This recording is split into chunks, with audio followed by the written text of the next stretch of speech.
52 minutes pour voir le monde avec d'autres lunettes que celles du journal. C'est ici que ça se passe.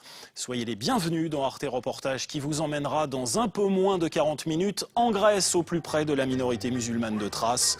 Celle-ci a des droits bien spécifiques, vous le verrez, notamment de vivre selon le régime de la charia, la loi islamique.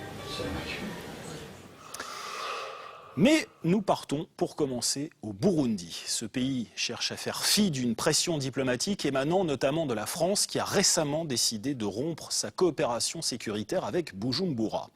D'une manière générale, la communauté internationale est très inquiète de l'évolution politique depuis le putsch raté contre l'actuel président Pierre Nkurunziza.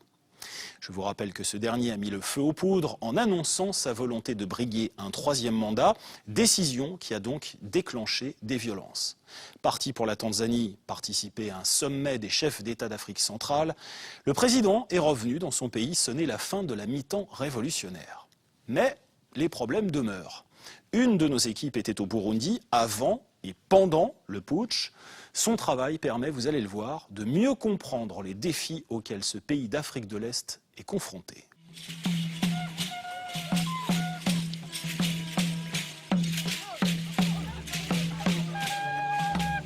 En cette veille de scrutin présidentiel au Burundi, les apparences sont trompeuses.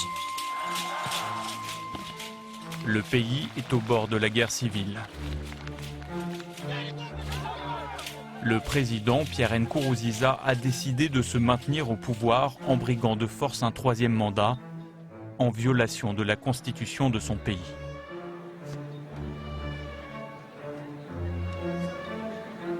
Pour le CNDD, FDD, IPP, pour tous les militants IPP. Quoi qu'il arrive, il sera candidat. Quoi qu'il arrive, il sera élu. Embrassez-vous et dites c'est bon la démocratie. C'est bon la démocratie.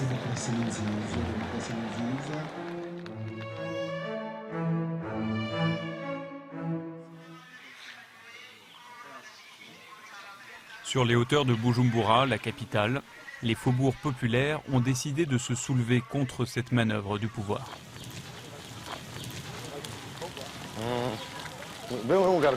Gardez les positions, les gars. Fanny est un chef du quartier de Musaga. Continuez à brûler les pneus. Ne posez plus de pierres. Les gros cailloux, c'est très bien. Avec ça, les voitures ne peuvent pas passer.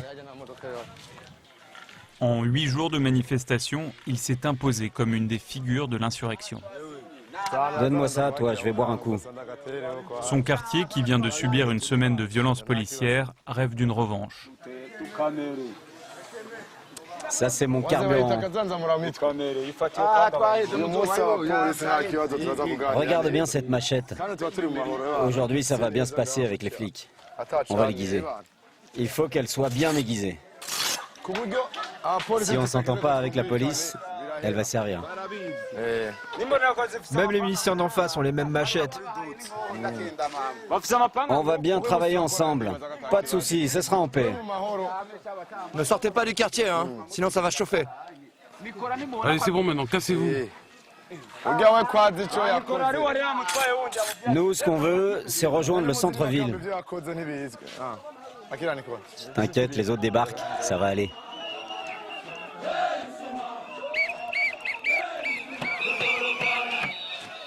Les hommes de Fanny n'ont pas de fusil, mais ils ont pour eux la supériorité du nombre. Le chef révolutionnaire est à la tête de 600 insurgés déterminés. Pour la première fois, Hutus et Tutsis, les deux principales ethnies du Burundi, défilent ensemble. Ils veulent faire tomber ce président qui s'accroche à son trône.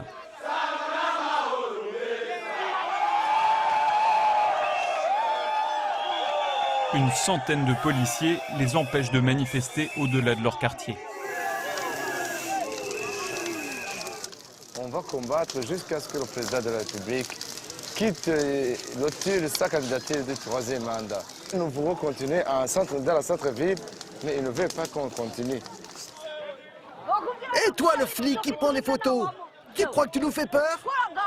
Si tu continues, on va te couper les mains. Nous, ce qu'on veut, c'est que le président dégage. Ce qu'il n'a pas fait en 10 ans, il ne va pas le faire maintenant.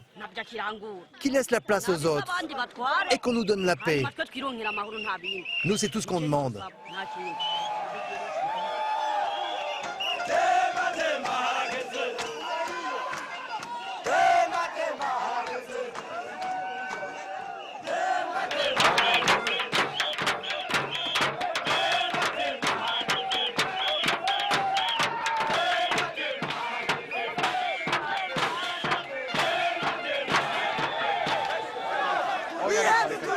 Calmez-vous les gars là, calmez-vous.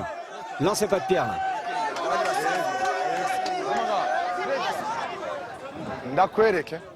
Attendez, hein, on va discuter. Promis, mes gars ont compris. On va arrêter. Ce sont tes hommes qui ont lancé les pierres en premier. T'as intérêt à te calmer, sinon ça va mal se passer. Ouais, ok, c'est bon, je vais leur dire. Dites à vos gars de ne pas approcher. Je te le dis maintenant, celui qui approche, il est mort. La police a des ordres, gardez la position. Il est impensable que les manifestants quittent le quartier. Le risque de contagion à travers le reste de la ville pourrait être fatal au régime.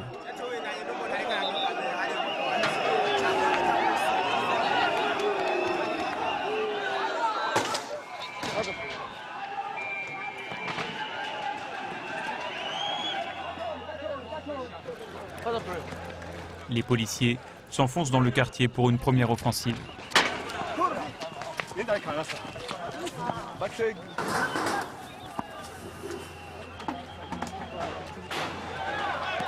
Mais les manifestants ont prévu l'attaque. Postés dans les ruelles, ils font s'abattre sur les policiers une pluie de cailloux.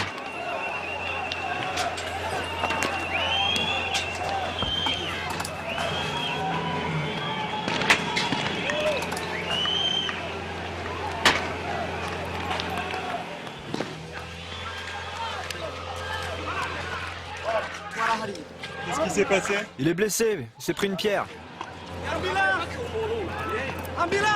Les manifestants exultent, ils n'ont pas cédé un centimètre de terrain.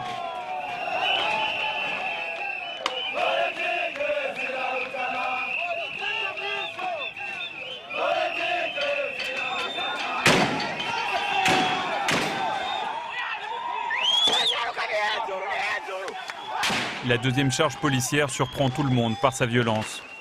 Cette fois, il tire à balles réelles sur les manifestants. Des tirs tendus à la Kalachnikov. Les insurgés ne reculent pas pour autant.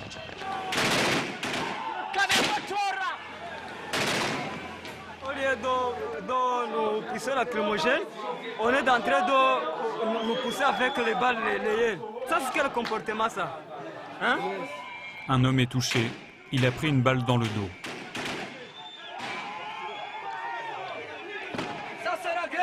Le bilan est lourd.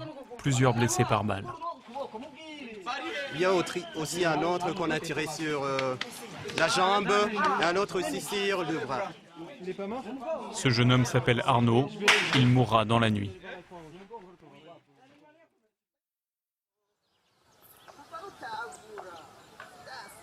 En une journée de bataille à Bujumbura, la police a fait 4 morts.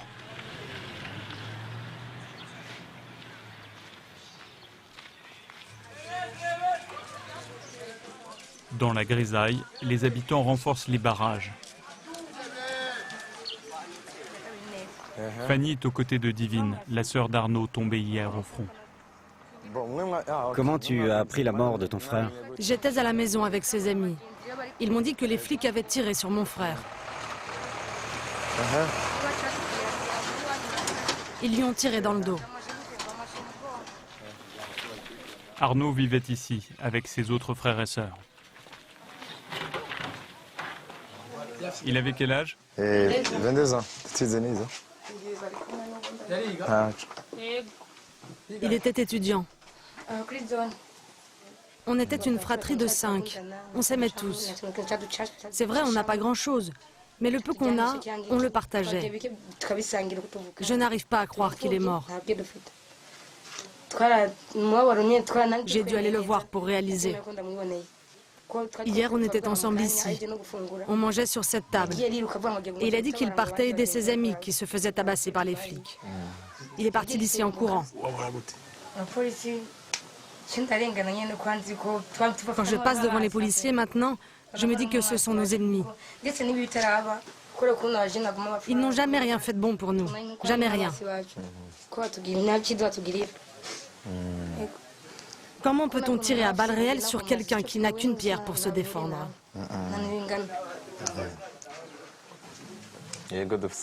Moi, je suis responsable des jeunes du quartier. Et la mort de ce garçon nous a tous touchés. Pour cette famille, je ne sais pas quoi dire. Ça me dépasse. Tuer un enfant qui se battait pour les droits des Burundais, pour la Constitution.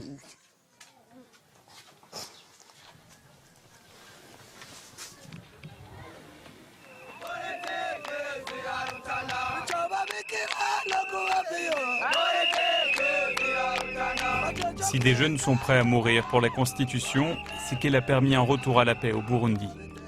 Depuis son indépendance en 1962, cette ancienne colonie belge était régulièrement secouée par des massacres interethniques qui ont fait des centaines de milliers de morts. Une guerre civile qui n'a pris fin qu'avec les accords d'Arusha en 2003. Il prévoit qu'un président n'a pas le droit à plus de 2 mandats pour préserver ainsi une alternance au pouvoir. La violation de cette règle a mis le feu aux poudres. D'autant plus que depuis 10 ans qu'il est en place, le président bafoue les droits de l'opposition.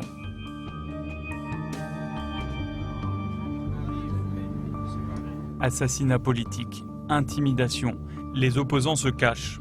Le premier d'entre eux est assigné à résidence. Depuis qu'Agathon Rwasa s'est présenté à l'élection présidentielle en 2010, il est dans le collimateur du pouvoir.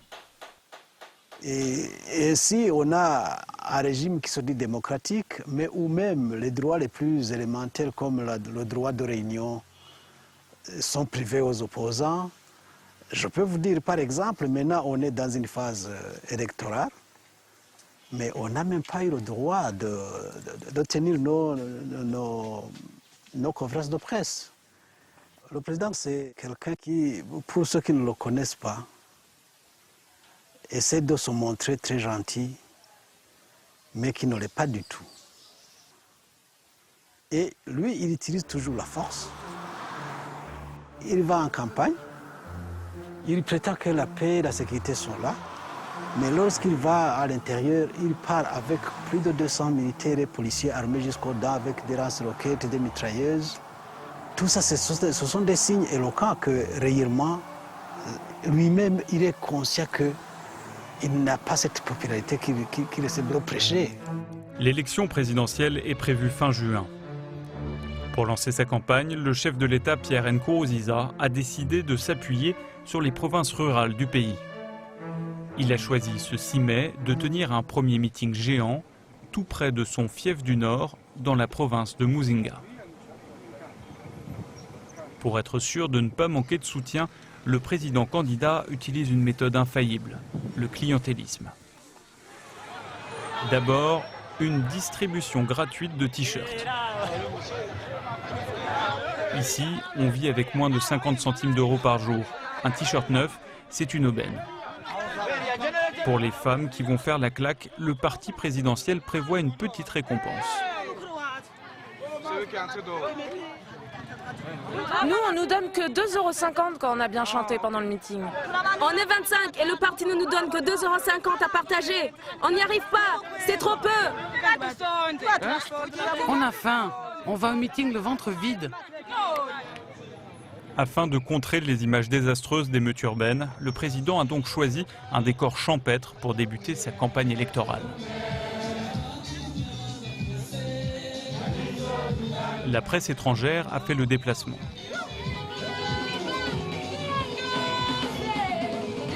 Chrétien évangéliste, le président a fait venir sa chorale personnelle pour divertir les agriculteurs.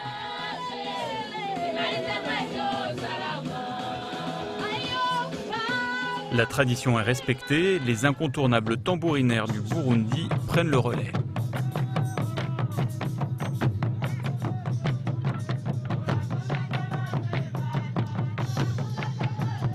En ces temps difficiles, le parti ne lésine pas sur la sécurité. La foule est parquée à plus de 100 mètres de la scène et encadrée par des militaires lourdement armés.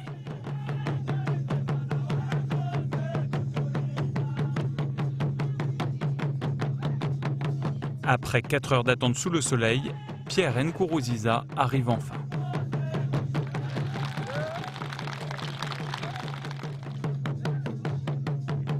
En briguant ce 3e mandat contesté, le chef d'État, 51 ans, apparaît de plus en plus comme un dictateur.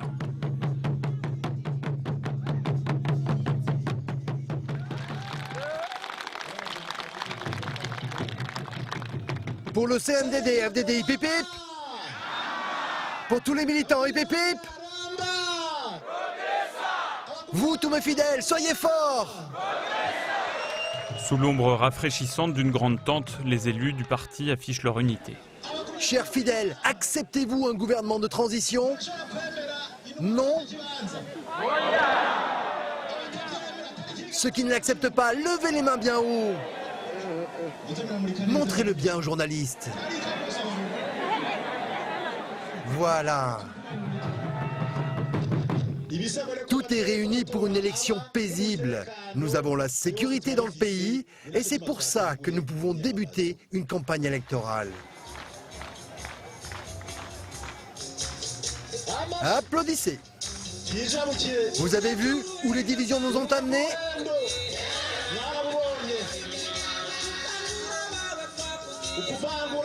Nous avons déjoué les complots. Nous sommes très forts. Nous avons traversé beaucoup d'épreuves. Levez les mains! Levez les mains!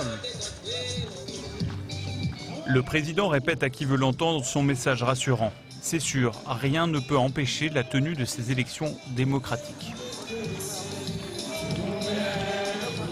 Il y a les fonds qui sont alloués pour les élections, il y a aussi la volonté des partis politiques et nous avons donc presque 15 partis politiques qui sont organisés pour participer aux élections et il y a aussi donc des coalitions, aussi des indépendants. Voilà donc les conditions sont bien réunies. La population burundaise donc aspire à la démocratie et nous avons la sécurité. Au moins 99% de la population burundaise vit en paix et en sécurité et sur le territoire burundais, il y a la paix et la sécurité. Voilà, ce sont les questions qui étaient prévues, c'est fini. Une fois le message de paix délivré, le président repart comme il est venu. Un peu plus loin sur la route, des camions remplis de jeunes militants repartent dans leur campagne.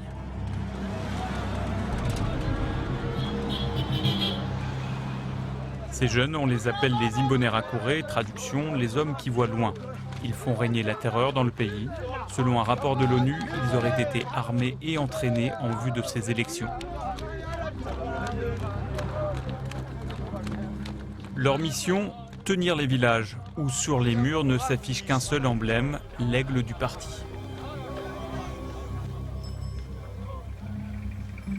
Une terreur politique qui a entraîné un exode massif. Pour comprendre l'ampleur de ce phénomène, il faut passer de l'autre côté de la frontière, au Rwanda. C'est ici qu'arrivent chaque jour les opposants victimes de ces miliciens. Le camp de réfugiés de Geshora accueille déjà 5000 Burundais qui viennent de fuir leur village. Un camp majoritairement peuplé de femmes et d'enfants. Au total, en 1 mois et demi, 100 000 Burundais ont fui à l'étranger.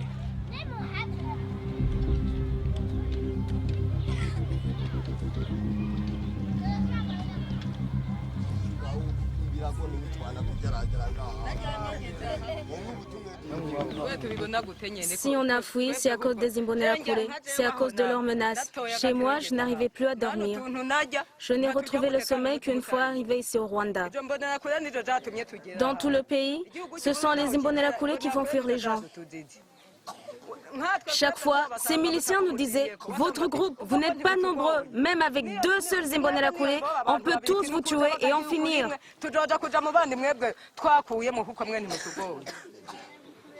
Ces miliciens, une fois qu'ils ont reçu les armes, ils venaient nous voir tous les soirs et ils nous disaient « On va commencer par vous, on va vous lessiver avec nos fusils. »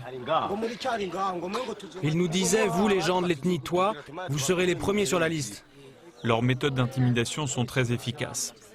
Parmi ces réfugiés, Anastasia et Martin, un couple à bout de nerfs. Depuis des semaines, ils se serrent à 5 dans cette maison éventrée. Leur histoire, c'est celle de tous les réfugiés burundais. La peur et l'instinct de survie.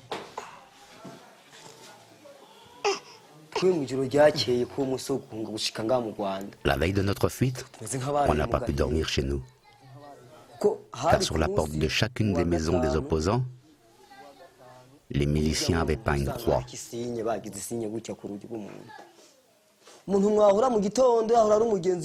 Le matin, au village, j'ai croisé un de mes amis. Il m'a dit qu'il fallait fuir si j'étais contre le 3e mandat du président. Il y a aussi ses amis qu'on ne reconnaissait plus parce qu'ils nous menaçaient de mort. Ils nous ont donné le choix. Si tu es un opposant, tu dégages ou on te tue. Les miliciens Imbonerakure rappellent à l'ordre tout opposant. Ils sont comme une deuxième armée dans le pays. Ce sont des petits tyrans qui décident du sort des autres comme bon leur semble.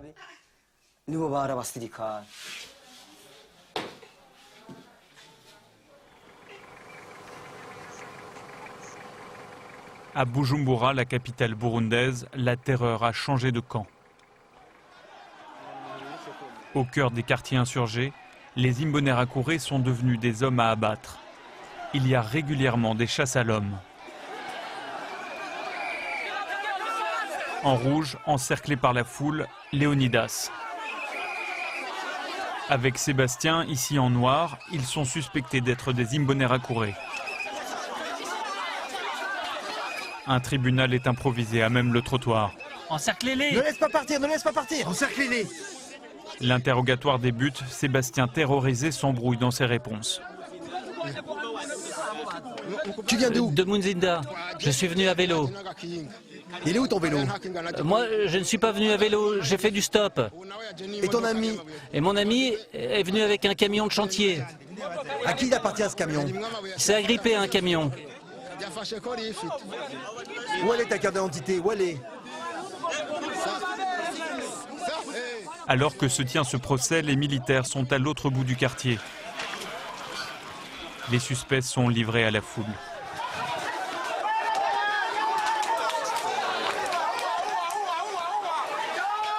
Sébastien, au fond, échappera à ses bourreaux, mais Léonidas, lui, a été brûlé vif.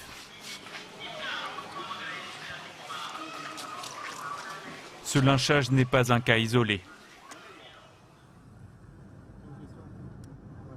Partout dans la ville, les miliciens qui régnaient hier se cachent. L'un d'entre eux a accepté de nous parler.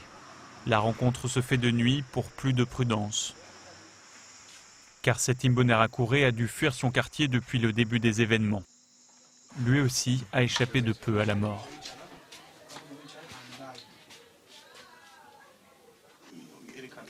Moi aussi, j'ai été frappé. Ils m'ont battu. Regarde, ils m'ont mis des coups de poing dans l'œil, des coups de bouteille sur la nuque.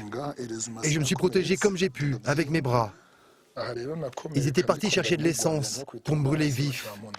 Mais là, il y a d'autres jeunes du parti de Gwassa qui sont arrivés. Ils ont dit d'arrêter avec l'essence, parce qu'ils me connaissaient. Dans notre milice, les tueurs, c'est eux qui ont les meilleures situations. Comme par exemple les postes de renseignement. Mais ceux qui se font lyncher, c'est les petits. Ceux-là, ils n'ont pas tué, ça c'est injuste. Et le blanc, c'est un secret, qui viennent pas me tuer. Le secret du parti CNDD-FDD, c'est qu'il est facile d'y rentrer, mais impossible d'en sortir. Et s'ils savaient que je vous parle là maintenant, ils me tueraient moi aussi. Nos valeurs au parti, c'est de penser au bien commun avant soi. Mais quand je regarde tout le mal qui a été fait, toutes ces familles malmenées, je me dis que je n'aime plus notre président. Même un fou ne pourrait pas l'aimer.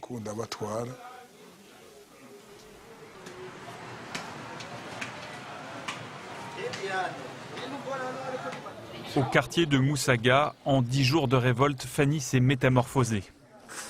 Il est fier de ces nouveaux combattants qui affluent chaque jour plus nombreux. 3, 4, 5, 6, 7, Et elle compte. Dans cette maison, Fanny a créé une cantine. La révolution s'organise. C'est bon là, ceux qui ont fini, laisse les autres entrer. Malgré le blocus policier, le chef a su faire jouer la solidarité des gens du quartier pour nourrir ses troupes. Mangez bien, il y en aura pour tout le monde, profitez. Aujourd'hui, on va nourrir 600 personnes, peut-être même 1000.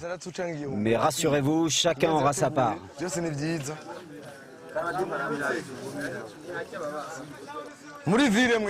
L'objectif maintenant, c'est que tout le monde doit aller au centre-ville.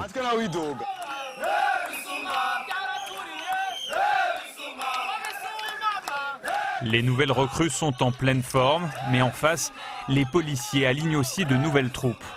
Confrontation, escalade de la violence, c'est l'engrenage.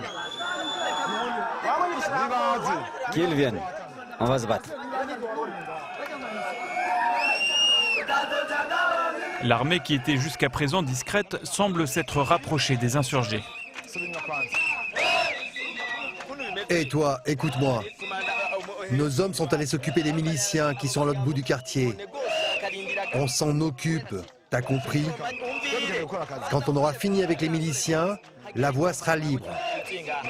Toi et tes gars, vous serez tranquilles et vous pourrez passer de l'autre côté. Le plus important, c'est que vous restiez ici. Ne bougez pas. Si tu lâches tes gars maintenant, ils vont se mélanger avec les miliciens et on ne pourra plus reconnaître personne. Attends les ordres, attends un peu. Nous, on s'en occupe des miliciens. Vous, vous restez ici et vous attendez les ordres. Dans quelques heures, une partie de ces soldats va se ranger du côté des insurgés. Nous sommes le jeudi 13 mai. La situation semble basculer. Le centre-ville, jusque-là inaccessible, est investi par des manifestantes. Faisant mine d'aller au marché, elles franchissent les barrages policiers. Elles se regroupent ensuite dans une station-service à 2 pas de la place de l'Indépendance, tout un symbole.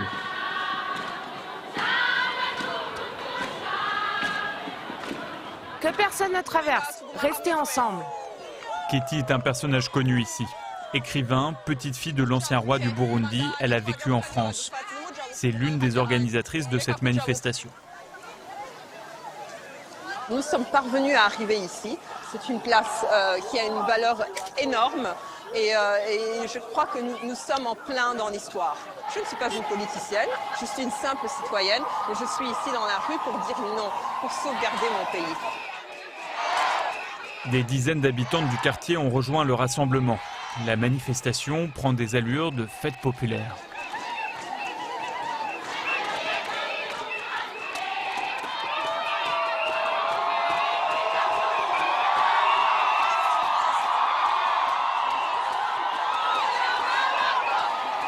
Face à la police, elles entonnent maintenant l'hymne national.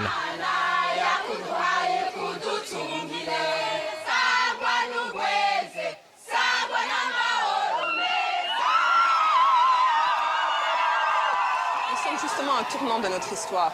Nous avons fait un énorme travail vers la démocratie. Il nous reste un petit bout du chemin. Donc il ne faut pas que nous retournions en arrière. Nous sommes presque là. Nous sommes presque dans un état de droit. Et je crois que si nous faisons notre voix s'entendre aujourd'hui, tous les présidents à venir de ce pays sauront qu'ils doivent respecter les lois de ce pays et qui ne sont pas au-dessus de la loi, mais que la loi prime sur eux. Mais pour les forces de l'ordre, la manifestation a assez duré. Dégagez, rentrez chez vous. Mais qu'est-ce qu'on vous a fait? Ketty tente de négocier, en vain.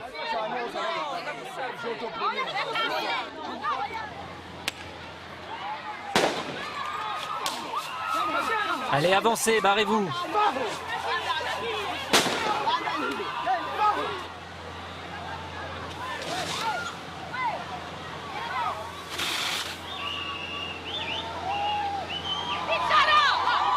Pendant des heures, les femmes vont résister au canon à eau de la police qui veut dégager la place, n'hésitant pas un instant à leur faire face avec pour seule arme un mouchoir blanc.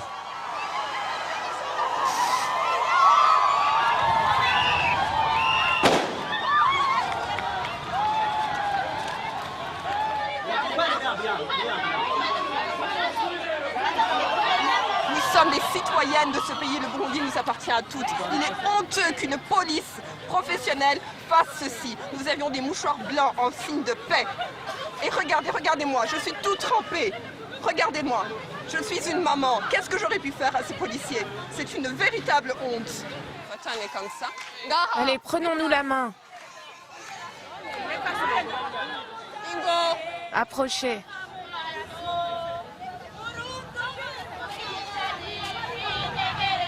Sur les hauteurs de la ville, des militaires rebelles ont ouvert la voie à d'autres manifestants.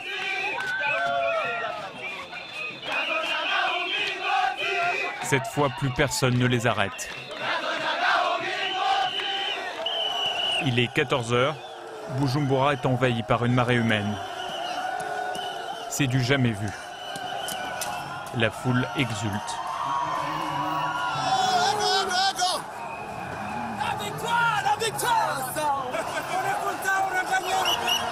Ce 13 mai 2015, le président Pierre Nkurunziza est en déplacement en Tanzanie. Une nouvelle parcourt alors la ville. Un général rebelle va faire une annonce. Le pays semble avoir basculé.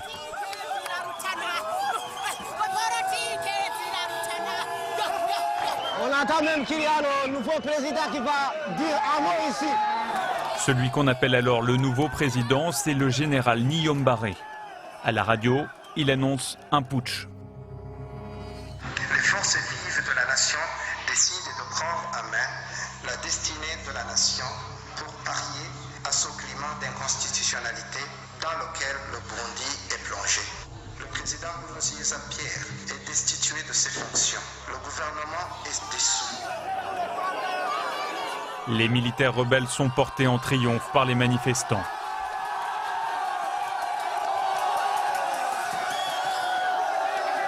Leur plan, utiliser la foule comme un cheval de Troie pour parvenir jusqu'au bâtiment de la télévision nationale. Seule station capable de diffuser la nouvelle du putsch à l'ensemble du pays. Voici le numéro 2, le général Cyril. Ça va? La télévision n'est qu'à une dizaine de mètres, le général putschiste est tendu.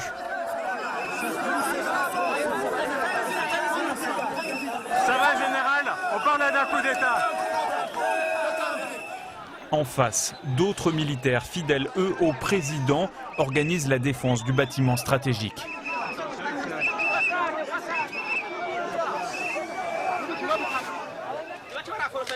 Il faut renforcer les positions. Ils arrivent pour prendre la télévision. Fermez tous les accès à la télévision. Que quelqu'un trace une ligne à ne pas franchir. Les putschistes sont dans la foule. Ils arrivent. Ouais, c'est eux. S'ils arrivent, vous tirez les gars, vous tirez. Tirés sur la foule, les soldats hésitent. Mais de l'autre côté, les putschistes se rapprochent dangereusement. On ne sait pas qui va se passer maintenant. On attend. On est devant la radio-télévision nationale, peut-être qu'il va se passer avant. Avec les manifestants, les putschistes se lancent vers la télévision.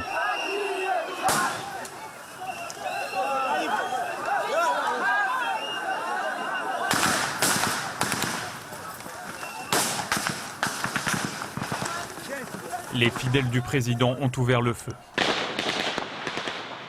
En 1 minute, les milliers de manifestants ont disparu, terrorisés. Fin de la manifestation, les rues se vident. Désormais, le putsch va se jouer entre les deux factions opposées de militaires. Pour ce dialogue de sourds qui s'annonce, place aux armes de guerre. Oui, mon gars. Dire sur cette révolution en cours, sur le coup d'État.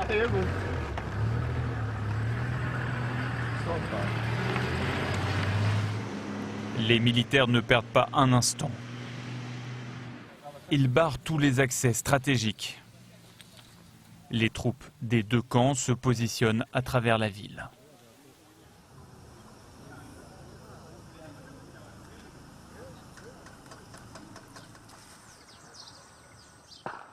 Le lendemain matin, les combats commencent. En ce vendredi 14 mai, le président Nkurunziza est toujours absent du pays. Il serait sur l'autre rive du lac, en Tanzanie. Bujumbura retient son souffle.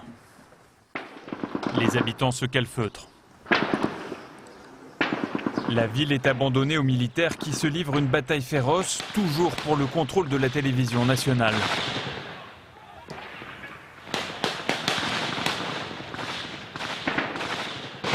Les combats vont faire 22 morts côté putschiste. En fin de journée, ils déclarent forfait.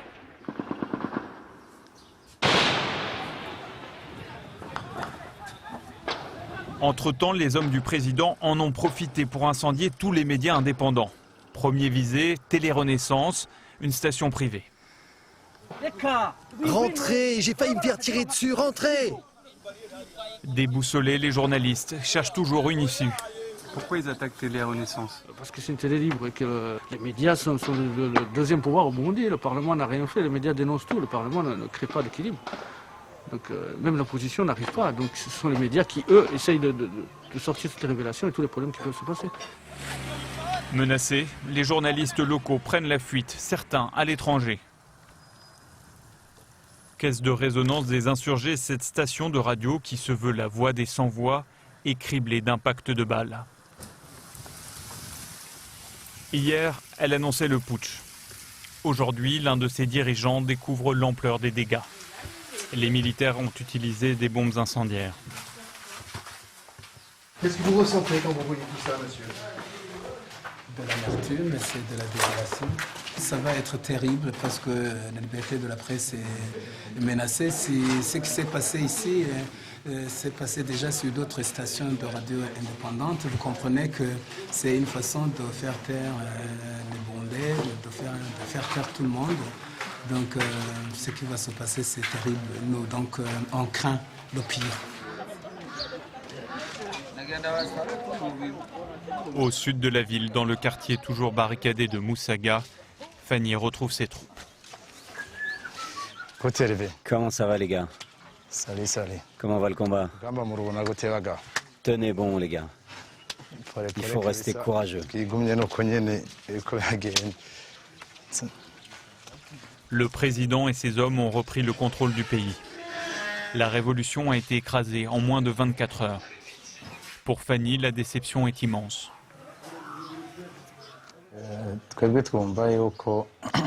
On a appris cette triste nouvelle de l'échec du coup d'État. La raison, c'est que l'armée est divisée.